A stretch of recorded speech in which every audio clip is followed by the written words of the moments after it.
Welcome to அம்மா பாப்பு கதை கேட்போம். கற்பனை திறனை. என்ன குட்டீஸ், ஒரு குட்டி கதை கேட்க ரெடி ஆயிட்டீங்களா?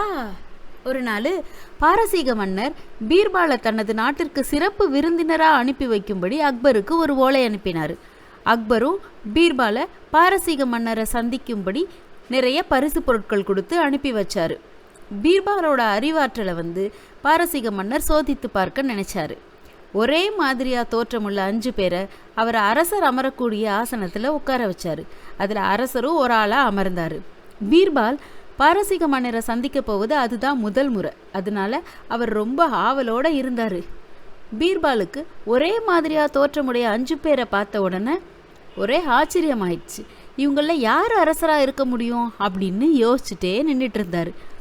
கொஞ்சம் யோசிச்சதுக்கப்புறம் அந்த 5 பேரை உத்து பார்த்துட்டு அதில் பக்கத்தில் போய் ஒருத்தவர்கிட்ட மிக பணிவோட, மேன்மைமிகு பேரரசே, தங்களை பார்ப்பதில் பெரும் மகிழ்ச்சி அடைகிறேன் அப்படின்னு சொல்லி தான் கொண்டு வந்திருந்த பரிசு பொருட்கள் எல்லாம் மன்னர்கிட்ட கொடுத்தாரு.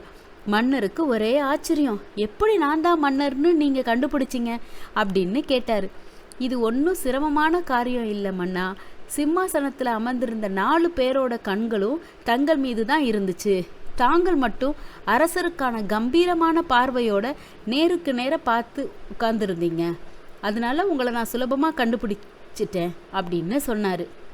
அகத்தின் அழகு முகத்தில் தெரியும்னு சொல்லுவாங்கல்ல அப்படின்னு பீர்பால் சொன்னார். பீர்பாலோட திறமையை பார்த்து அரசர் அவருக்கு பரிசு பொருட்கள் வழங்கினார். இதுலேருந்து என்ன தெரியுது குட்டீஸ்? நம்ம என்னதான் மாறு வேடம் போட்டாலும் நம்மளோட உண்மையான தோற்றம் நம்ம முகத்தில் தெரியும். அதனால நாம் எப்பயும் உண்மையாக இருக்கணும்.